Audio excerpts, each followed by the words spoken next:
बिस्मिल्लाहिर्रहमानिर्रहीम। अस्सलाम वालेकुम दोस्तों, कैसे हैं आप सब। मैं हूं इजाज़ अंसारी और आप देख रहे हैं Ejaz Ansari food secrets.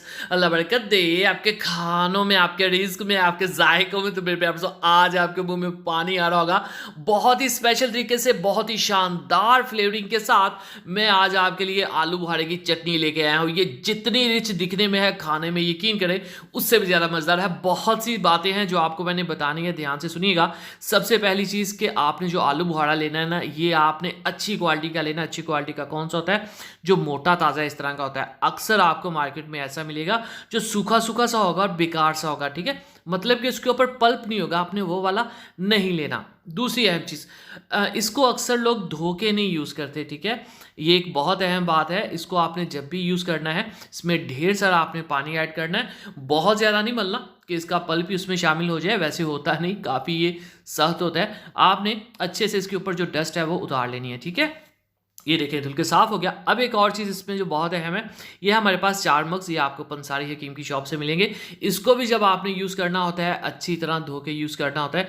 Normally मैंने बहुत सी जगहों पे देखा कि लोग इन चीज़ों को धोने के बगैर यूज़ करते हैं। हमारी जिम्मेदारी होती है कि आपको एक एक छोटी से छोटी चीज़ भी बताएं, ठीक हो गया। अब इस रेसिपी में फ्लेवरिंग बहुत अहम चीज़ है कि मसाले कौन से जाएंगे, तो उसको आपने ध्यान से देखते हैं। मेन चीज़ इस रेसिपी की वही है। बादाम को हमने पहले भी भिगो के रख दिया था। चलें जी, बिस्मिल्लाहिर्रहमानिर्रहीम। खूबसूरत सा चमकदार सा एक पैन लेंगे और इसके अंदर हम लेंगे 4 कप पानी के, ठीक है। क्वांटिटी को देख लीजिएगा, कम ज़्यादा वैसे हो जाती होती है, इतने कोई हार्ड एंड फास्ट रूल नहीं है। तो यहाँ पे हमारे पास है ये हाफ के जी यानी कि 500 ग्राम आलू बुखारा, और इसको हम पकाएंगे इस पानी के अंदर अच्छे से। अच्छा, अगर ये ड्राई आपको मिले ना थोड़े से, तो शायद पानी ज़्यादा लग जाए, ठीक है। तो पानी की क्वांटिटी कम ज़्यादा होती रहती है, फ्लेम पे भी डिपेंड करता है। अब हमने इसको पकाना है और ऊपर रख देना है ढक्कन। ये दिखने में जो नरम नरम से नज़र आते हैं ना, ये पकने में बहुत टाइम ले जाते हैं।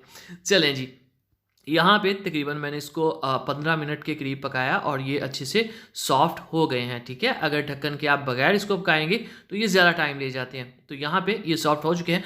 अब यहाँ पे एक बहुत अहम चीज़ है जिसको आपने ध्यान देना है, वो होती है चीनी। चीनी यहाँ पे मैं तकरीबन 700 ग्राम ले रहा हूँ, ठीक है। और नॉर्मली लोग डबल चीनी यूज़ करते हैं, जो कि एक अच्छी बात नहीं है। बहुत ज़्यादा मीठा किसी भी चीज़ को कर देना, उसके असल जो टेस्ट होता है ना, उसको डिस्टर्ब कर देता है, ठीक है। तो यहाँ पे 700 ग्राम मैंने चीनी ली है। चीनी को इसके अंदर हम पकाएंगे और साथ ही साथ चीनी से ग्लो भी आता है, इसकी शेल्फ लाइफ भी बढ़ जाती है। ऑफ कोर्स टेस्ट तो आना ही आना है। अब यहाँ पे हमने इसके अंदर सिरका यूज़ करना है 2 टेबलस्पून। अवेलेबल है तो ठीक है, अदरवाइज़ इतना ज़रूरी नहीं है। आप इसकी जगह लेमन भी यूज़ कर सकते हैं। थोड़ा सा फूड कलर ऑप्शनल है, अगर ऐड करना है तो ठीक है, वरना डजेंट मैटर। तो फूड कलर थोड़ा सा ऐड कर देते हैं, इससे थोड़ी सी यूनिक सी लुक आ जाती है। और ये लें जी, चलें जी, माशाल्लाह। यहाँ पे ग्लेयर जो है, जो एक शाइन सी है, वो आ चुकी है। अब इसकी आ जाती है फाइनल चीज़, जिसके ऊपर इसकी टोटल टेस्ट डिपेंड करता है, फ्लेवरिंग। हाफ टी स्पून नमक ऐड करेंगे इसके अंदर। हाफ टी स्पून ही इसमें हम लाल मिर्च का पाउडर ऐड करेंगे, और ये है काली मिर्च, एक चुटकी जाएगी इसके अंदर जस्ट। और ये है ज़ीरा पाउडर, सबसे इंपॉर्टेंट ज़ीरा पाउडर हाफ टी स्पून मैंने ऐड किया है। ये सभी मसाले आपने ऐसे ही ऐड करने हैं। काला नमक मैं यूज़ नहीं कर रहा, काला नमक का फ्लेवर मुझे इसमें बिल्कुल भी अच्छा नहीं लगता।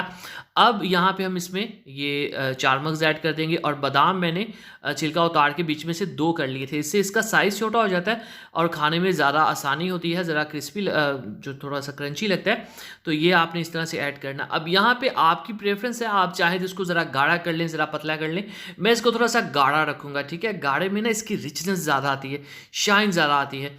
और दूसरी बात कि इसके अंदर आप जो चांदी कवर होता है वो भी ऐड कर सकते हैं, वो भी अच्छा लगता है, वो भी हम इंशाल्लाह ऐड करेंगे। चलें जी, बिस्मिल्लाहिर्रहमानिर्रहीम, फाइलू की तरफ चलते हैं। तो माशाअल्लाह, अल्हम्दुलिल्लाह, देखिए जी मेरे अल्लाह की शान, उसकी रहमतें नेमतें और बढ़ते जिसने हमारा तो हमारे कानों में। तो मेरे प्यार से शानदार शादियों वाला आलू बुखारे की चटनी रेसिपी तैयार है। इसी तरह यमी एंड टेस्टी रेसिपीज़ के लिए, कोई कैंडी इजी रेसिपीज़ के लिए हमारे चैनल को सेक्शन में जाइए। दुआ में याद रखिए। अगली वीडियो तक अल्लाह हाफिज़।